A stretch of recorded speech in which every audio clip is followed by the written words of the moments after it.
Bismillahirrahmanirrahim. I'm Dr. Zishan from National University of Sciences and Technology, Pakistan. And the title of my presentation is Teaching Design Optimization Using Open-Ended Labs in Undergraduate Engineering Curriculum.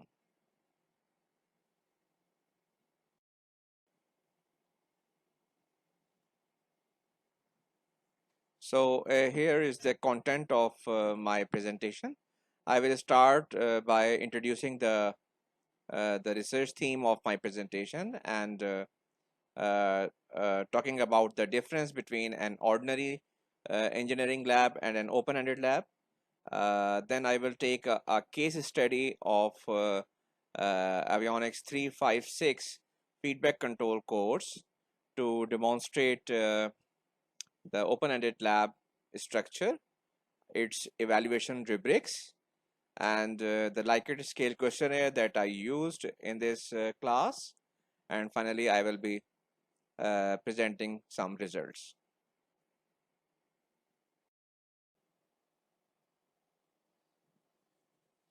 As we see that innovative practices in engineering education involves open-ended labs which support design thinking as every student work out his own solution to solve a given problem. So we can use the design specifications and the open methodology for solving the assigned problem, uh, and various new approaches were found to be implemented by the students to optimize the solution within design constraints. So especially for the case of a design course like feedback control systems, we have found that this technique is very effective. And this also enforces higher level of psychomotor domain due to out of the box project-based learning methodology. And also we notice that the Bloom's taxonomy, which describes the psychomotor domain as composed of imitate, manipulate, precision, articulation, and naturalization levels in a bottom-up fashion, can be very easily implemented if the open-ended lab is supported with a software simulation part as well as a hardware implementation part.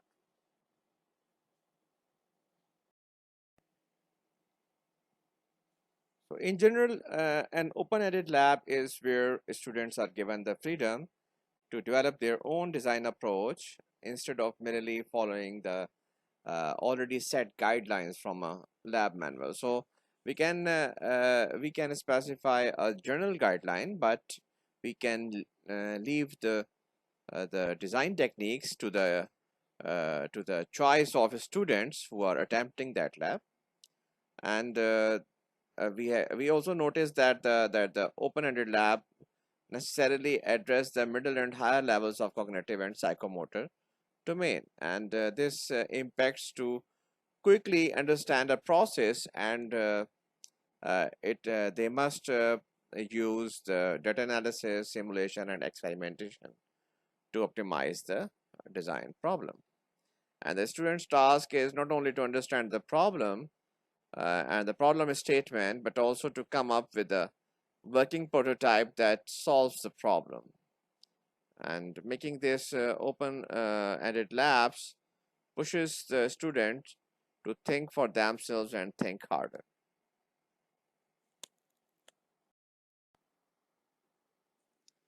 So for this research, we took the example of our feedback control system AV356 course. And first of all, I will brief you about the aim and scope of this course, and the marks distribution and the course content, so that we can have a clear idea about the level of open-ended lab that we want to offer to students. Okay, so first of all, the aim of this course is to develop basic understanding of a feedback control systems, stability and performance, while teaching design tools to simulate and practically implement the real world embedded controllers for any type of linear dynamic systems. And in fact, this is the first course which is taught at the undergraduate level of avionics and aerospace departments. And because of the nature of the aerospace and avionics applications in aviation. We want to extend the basic uh, topics that are delivered in this course, and we want to connect it with the flight control systems of the aircraft. So here you can see the structure of an open-ended lab that is designed for the feedback control course. So we start with the lab objectives, which are elaborated in the lab description. And then it also signifies the required hardware and software platforms that are required to conduct this lab. And also based on the design requirements, we make a choice for the controller. We get some final results, and based on those results, we again look at the design requirements. If they are not satisfied, we again choose another controller, and we keep on moving like this. Okay, so till we get the optimal values of the control that are that can satisfy the required performance. So we have taken lab 12 as an open-ended lab for this course, and the last 11 labs were sufficient to build a basic mindset in the of the students to analyze any dynamic system, take out the transfer function, simulate it in the MATLAB, devise a controller, and simulate it in MATLAB and Simulink. And we can look at, and the students are able to look at the design requirements, and finally whatever they have obtained in the closed loop system. So we start with the objective of designing a control system for altitude control of an aircraft, also known as altitude hold autopilot. So the transfer function is given, which is relating the height or altitude of the aircraft with the uh, with the with the pitch angle command, and by using the elevator deflection, we want to change the height of the aircraft up or down. So in this control loop, you can see the inner and the outer loops. So the innermost loop is the fastest loop, and this is based on the pitch rate. The middle loop is the pitch angle loop, and the final loop is that of the height loop. And the height command is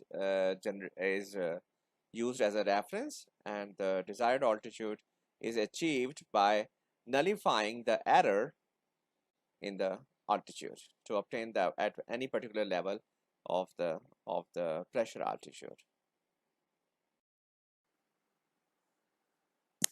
The students were provided the MATLAB Simulink platform, and the design requirements that are given for this experiment is to improve the gain margin more than of the closed loop system more than 13 dB and phase margin more than 60 degrees. And the task is to design any type of controller technique that they have studied. It may be a lead compensator, lag compensator, or it can be a PID controller to to to meet the design requirements.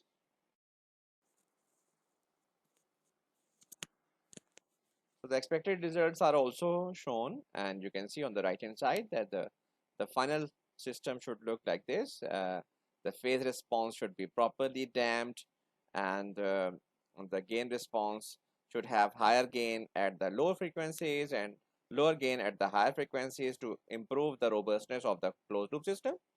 And we are expecting that a gain margin of more than 10 dBs and phase margin of greater than 50 degrees can be obtained for the final closed loop system. So these are the sample results that are obtained from the, and that are actually the screenshots from the students' reports submitted for this lab. And you can see that starting from the very beginning, they try to place some poles and zeros for the good compensation of the closed loop system, and then in the second iteration they may also get they are maybe compromising on the stability, and finally but the results in the final iteration they are further improved, and the design requirements are finally successfully they are met. So this is how we can uh, move on from the first iteration to the final, and we can improve the design of our controllers. So these are the lab rubrics that are used to quantify the results and the performance of the students. And you see that we are taking into account the different scores based on the safety procedures, equipment handling and operations, individual performance, methodology adopted, accuracy and critical analysis of the results, and these are used to grade the students.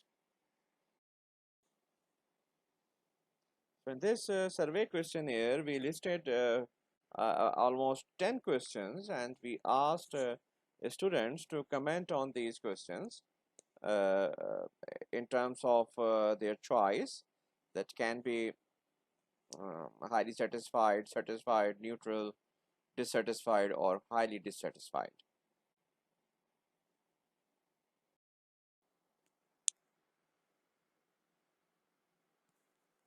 Then we plotted this data for the sample size of almost 30 students that were present in the lab, in the classroom, and this data can be seen in this figure.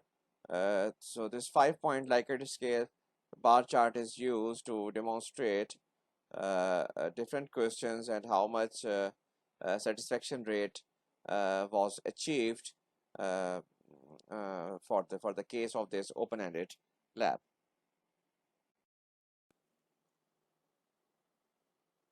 So the results show that the most of the students are very happy with the format of this open-ended lab, and mostly they are satisfied or highly satisfied.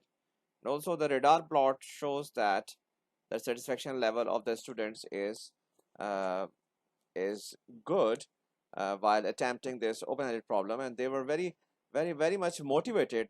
That was seen in the lab as well. That was also observed by the lab engineer and the instructor, and they were they were taking this lab as a challenge to demonstrate their understanding about the feedback control system design.